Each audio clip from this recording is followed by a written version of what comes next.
여러분들의 일상을 업그레이드하는 그 시작, 코칭룸의 저는 코치 서진입니다. 여러분, 우리 지난 영상에서 열등감에 대해서 이야기를 나눴어요. 그래서 열등감은 누구나 가지고 있다. 그래서 열등감이 있는 게 전혀 문제는 아니다.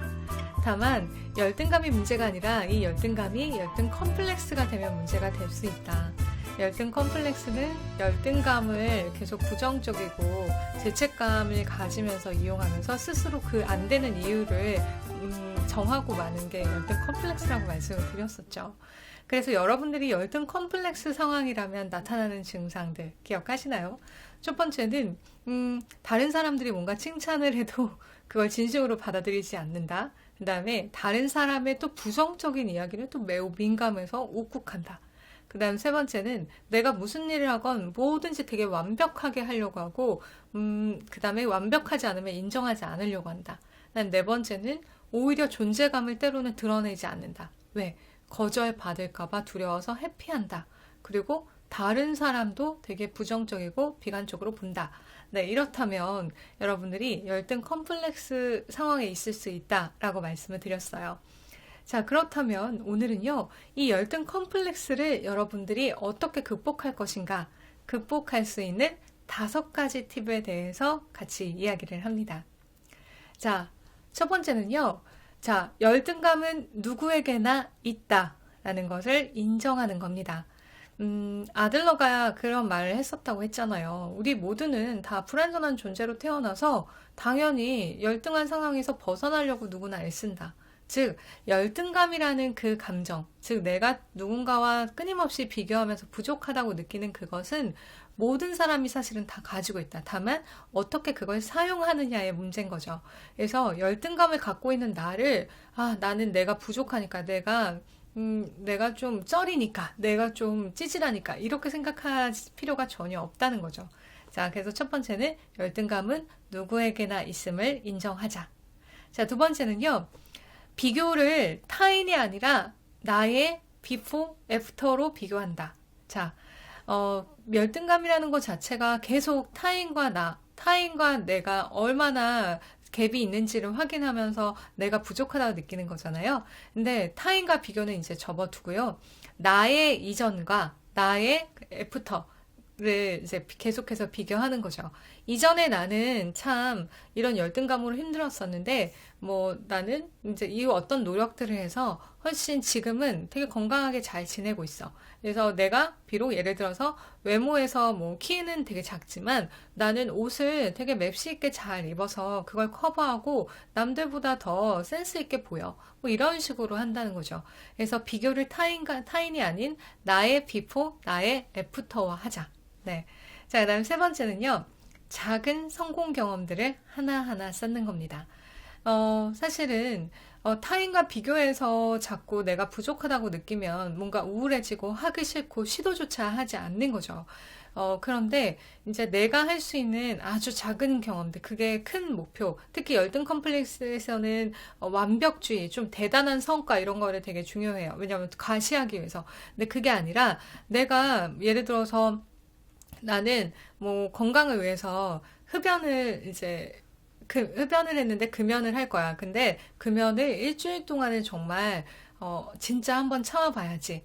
그래서 좀 좋은 피부를 만들 거야. 만약 이런 식으로 했다고 하면 일주일 동안 내가 금연한 그 시도만도 되게 작은 성공 경험이 된 거예요. 그러니까 금연을 1년 내내 하지 않았더라도 그런 식으로 늘려나갈 수 있는 거죠. 근데 너무 크게 나는 1년 동안 절대 담배 피지 않을 거야. 이런 식으로 하면 잘 안 되겠죠. 그래서 내가 정말 지킬 수 있는 아주 작은 단위들을 쪼개서 하나하나 만들고 차근차근 도장 깨기 식으로 접근한다고 하면 이 작은 성공 경험들이 열등감에서 좀 벗어나서 내가 이전보다 조금 더 괜찮아졌네? 좀 전에 제가 말한 비포 애프터 비교가 더 쉽게 되겠죠. 그래서 나는 어제보다 조금 더 괜찮아졌네? 이런 식으로. 그래서 작은 성공 경험을 늘려라. 네. 네 번째는요. 다른 사람들이 나에 대해서 관심이 없다라는 것을 분명하게 인지하는 겁니다. 네.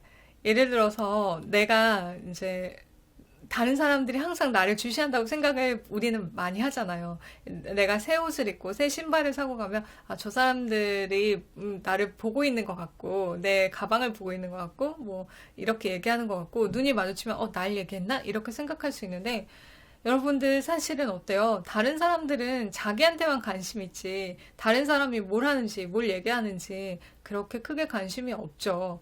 그래서 타인한테 자꾸 예민하게 너무나 집중된 시선을 조금 이제는 차단할 필요가 있어요. 그러기 위해선 다른 사람도 나에 대한 관심이 없다라는 거를 깨달아야 합니다.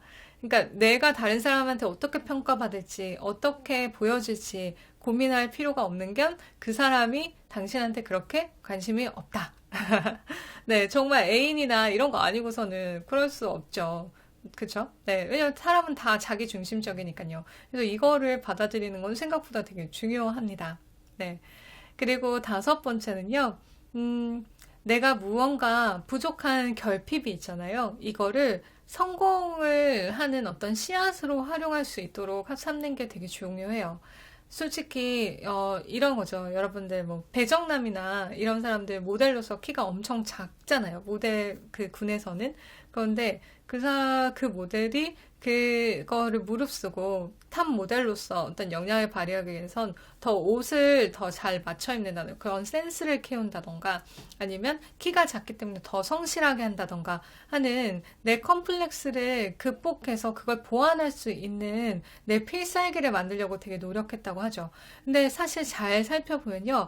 많은 어떤 업들 중에서도 성공한 사람들의 스토리를 잘 듣잖아요. 그럼 그들 대부분이 70%는요, 어떤 결핍을 통해서 내가 부족한, 내가 취약한 점을 통해서 그거를 드러냈을 때 오히려 성공할 가능성이 더 높아지고, 그 다음에 그 성공을 증명한 사람들이 훨씬 더 많습니다. 그래서 여러분들이 사실 스스로 좀 부족하다, 스스로 조금 내가 이거는 취약하다라고 생각하는 건요, 그대로 인정하고, 때로는 주변에 공유하고요. 대신 나는 이렇기 때문에 더 노력할 거야. 그러니까 지켜봐줘. 라고 주변 사람들한테도 얘기할 수 있고, 나한테도 얘기할 수 있겠죠. 네. 그래서 여러분들의 결핍적인 열등감을 갖고 있는 그 요소가 성공의 어떤 기반이 될 수 있도록 노력을 하는 거, 그게 가장 멋진 열등 컴플렉스를 극복하는 방법입니다. 네. 열등감은 정말 누구에게나 있어요. 그리고 열등감을 어떻게 활용하는지는 누구의 몫이다? 바로 나 자신, 나의 몫이다. 그래서 여러분들이 느끼시는 그 열등감이 좋은 씨앗이 돼서 여러분들의 삶에 긍정적인 영향을 더 많이 끼쳤으면 좋겠습니다. 여러분들의 일상을 함께 업그레이드하는 이곳 코칭룸 좋아요와 구독으로 함께 해주시고요. 저는 지금까지 코치 서진이었습니다.